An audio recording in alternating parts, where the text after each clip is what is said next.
Oi, gente. Hoje eu tô aqui para continuar compartilhando com vocês a minha jornada como uma pessoa neurodivergente e altamente sensível. Essa série, ela tá sendo uma forma que eu encontrei de olhar para toda a minha vida e ressignificar o meu caminho até aqui. Esse processo de identificação, ele tem me ajudado a me compreender de uma forma mais amorosa, né? Porque foram muitos anos de uma crítica severa comigo mesma, por eu achar que tinha alguma coisa errada comigo. E por eu não conseguir ser e me comportar como a maioria das pessoas ao meu redor.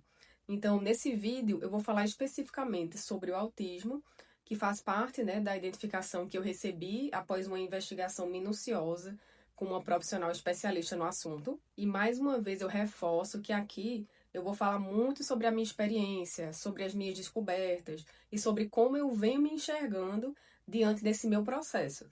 Então, tudo o que eu venho pesquisando, né, estudando a respeito desse assunto, eu vou estar compartilhando aqui com vocês um pouco disso. Mas cada pessoa, ela tem sua própria experiência e só um profissional capacitado é quem pode fazer essa avaliação e essa identificação e falar sobre tudo isso de uma forma mais científica. Hoje a gente tem ouvido falar muito mais, né, sobre o autismo e o que eu entendo sobre ele é que se refere a uma forma de funcionamento neurológico que afeta a forma como nós percebemos o mundo, como a gente interage socialmente, como a gente se comunica e como a gente processa os estímulos sensoriais. Ou seja, existe um funcionamento cerebral atípico, né, que é diferente daquilo que é comum para a maioria das pessoas. Porém, muitas vezes, quando a gente ouve falar, né, sobre as características do autismo, sobre autismo, a gente pensa, mas todo mundo é assim, né? Todo mundo hoje em dia é autista. E o que acontece é que esse termo, né, espectro, se refere a uma ampla variedade de formas com que essas características elas podem se manifestar. E todas elas são características humanas, que qualquer ser humano pode experimentar em algum nível. Só que o diagnóstico mesmo, ele só é feito quando essas características elas estão presentes desde a infância e quando elas causam prejuízos significativos na vida da pessoa. Então, os principais critérios para essa identificação, eles estão relacionados com dificuldades persistentes na comunicação, na interação social, comportamentos repetitivos, interesses fixos e específicos por determinados assuntos, uma rigidez cognitiva, né, que é uma estrutura de pensamento rígida, e uma dificuldade de flexibilizar essa forma de pensar. E a hipersensibilidade sensorial e emocional, que é uma forma mais intensa, né, de perceber os estímulos, como sons, tato, e de perceber as próprias emoções e uma dificuldade de lidar com elas. Então aí, quando tudo isso gera um impacto funcional significativo na nossa vida diária, no nosso dia a dia, é que essa identificação do autismo, ela pode acontecer. No meu caso, durante uma boa parte da minha vida, eu experimentei sintomas relacionados a muita ansiedade, episódios recorrentes de depressão, traços obsessivos, né, o toque, e de alguma forma eu sentia que tinha algo mais profundo em tudo isso. Porque o que eu sentia, eu achava que precisava de uma explicação que fizesse mais sentido para mim do que o que eu tinha conseguido até então. E isso motivou essa busca por uma avaliação mais profunda. E aí, investigando essas características que chegamos ao diagnóstico, né? Mas antes de tudo isso, eu tinha um certo ranço, né, com diagnósticos, por eu achar que, são rótulos, né, isso não vai me ajudar em nada. Isso não ajuda a pessoa a se compreender realmente em profundidade. Eu tinha essas questões, porém chegou um momento que eu estava sentindo que era importante eu passar por esse processo de avaliação e que isso podia sim me ajudar a me compreender melhor como ser humano. Dentro da minha experiência, né, essa foi a maneira que eu encontrei de me compreender e a partir daí eu recebi essa identificação.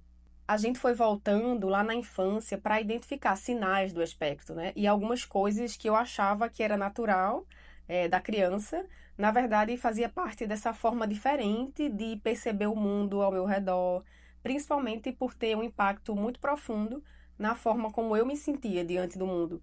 E nessa fase, que eu era mais novinha, eu tinha preferência por brincar sozinha, né? Era mais introspectiva.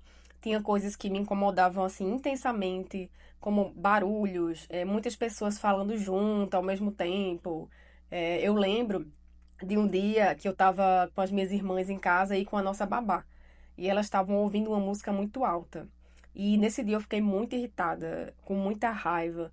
Eu pedia para elas pararem, né? E como isso não aconteceu, eu me senti extremamente frustrada, né? Sozinha, incompreendida. Eu também era chamada de bicho do mato, porque não gostava de interagir com boa parte das pessoas. Me escondia, né? Atrás da minha mãe. E muitas vezes eu me sentia invadida no meu mundo. Pelas pessoas, né? Especialmente aquelas pessoas mais velhas, por tentarem forçar uma interação que eu não queria, que eu não me sentia à vontade para ter. E boa parte do tempo na escola eu era muito calada, né? Eu era tida como muito tímida, tinha poucos amigos. Eu me lembro de ficar sozinha uma boa parte do tempo dentro da escola, sentindo uma sensação constante de inadequação, de solidão. E o que também acontecia era que eu tinha um processamento emocional e sensorial intenso, o que me gerava assim muita irritabilidade com uma certa frequência, reatividade, reações fortes a frustrações, né? Como me beliscar, me jogar no chão em alguns momentos. Eu sentia e ainda sinto uma sensação constante de ameaça, uma hipervigilância, né, do meu cérebro, como se não fosse seguro relaxar no meu próprio corpo e nos lugares. Essa hipersensibilidade auditiva e sensorial, ela acabava me fazendo ficar exausta com frequência, o que fazia com que muitas vezes eu quisesse ir para casa, ficar sozinha ou me isolar. Com relação às questões de interação social, eu tinha uma sensação constante de me sentir diferente, de me sentir inadequada e principalmente desconectada das pessoas ao meu redor. Uma sensação assim constante de solidão. Eu evitava as interações sociais sempre que eu podia e tinha essa exaustão e essa sobrecarga emocional e física depois de uma socialização. Eu também tinha a sensação de estar representando um personagem em vez de ser eu mesma quando eu estava com as pessoas e de estar fazendo muita força para poder interagir com as pessoas como eu achava que seria o considerado normal. E com relação à comunicação e à cognição, eu geralmente me sentia muito incompreendida, né? Como se o outro ele não entendesse a profundidade do que eu estava tentando expressar. E muitas vezes sem conseguir expressar do jeito que eu queria. Existe também um apego, né, a detalhes, então, principalmente em combinados, em acordos. Por exemplo, ano passado eu fiz a reforma da minha loja, Nutrialma, que é uma loja de produtos naturais terapêuticos aqui na minha cidade, e foi muito desafiador lidar com as pessoas que eu contratava para trabalhar na parte prática. Por exemplo, as pessoas que fizeram os móveis, né? Porque eu me apegava aos detalhes que a gente tinha combinado. Só que muitas vezes esses detalhes que tinham sido combinados só de boca e acabava acontecendo de a coisa sair diferente, né? E a pessoa dizer que não tinha sido combinado, né? Coisas desse tipo. E que eu sabia que tinha sido combinado, porque eu sou apegada a esses detalhes. Então, essas pequenas coisas, elas me deixavam frustrada, com uma sensação de injustiça, pelos acordos não terem sido cumpridos, e em coisas que talvez a maior parte das pessoas simplesmente não iriam se importar. E ao mesmo tempo que tem essa rigidez, também existe uma tendência ao controle, ao perfeccionismo, que torna bem desafiador delegar, né, para outras pessoas. E isso é necessário para mim, né? Porque tem muitas coisas que eu simplesmente não vou conseguir fazer de forma prática, sem ter ajuda. Porque por mais que eu saiba como eu quero que as coisas sejam, por ter tudo visualizado na minha cabeça, né? Eu tenho um pensamento que ele funciona mais por imagens, né? Então fica difícil para mim passar isso para outras pessoas. E muitas vezes eu me sinto como se eu falasse uma língua e a pessoa entendesse outra. Além disso, também tem uma dificuldade, né, para tomar decisões simples, principalmente das coisas mais pequenas, e uma sensação de paralisação diante de pequenos detalhes.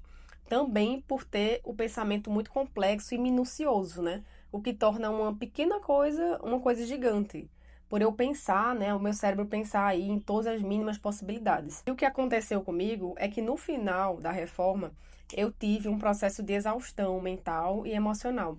Isso me deixou muito sensível e acabou evoluindo para uma crise depressiva. Independente disso, eu considero que foi muito importante para mim passar por esse processo, porque eu aprendi muita coisa. Eu precisei lidar com muitas pessoas e eu cresci muito. Uma outra característica muito forte e presente em mim é que eu tenho uma busca profunda por sentido e profundidade na minha vida. Então eu preciso encontrar um sentido para tudo que eu faço. o que é bom no meu processo de crescimento como pessoa, de autodesenvolvimento, mas por outro lado pode ser bem desgastante lidar com tarefas comuns do dia a dia, que são necessárias, né? Mas que a minha mente ela tem a tendência de achar que essas coisas pequenas não têm sentido.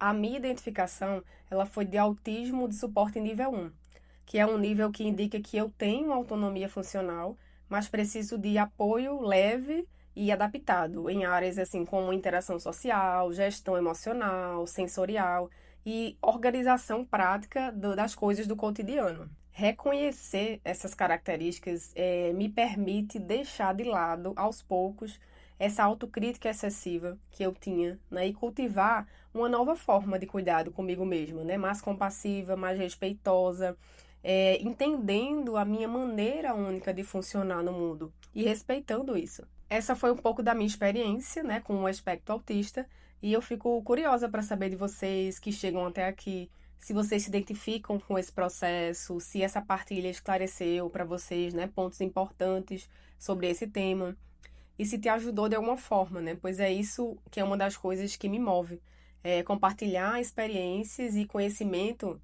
de uma forma que eu possa contribuir de verdade com as pessoas. Eu encerro essa minha partilha de hoje e eu espero que vocês continuem, né, acompanhando e compartilhem, né, esse vídeo com outras pessoas, com pessoas que também estão nesse processo de identificação ou com pessoas que vocês acham que podem se interessar nesse tema. Eu espero vocês até a próxima quinta-feira. Toda quinta-feira, às 10h15, vai ter vídeo novo aqui nesse canal do YouTube sobre essa minha jornada.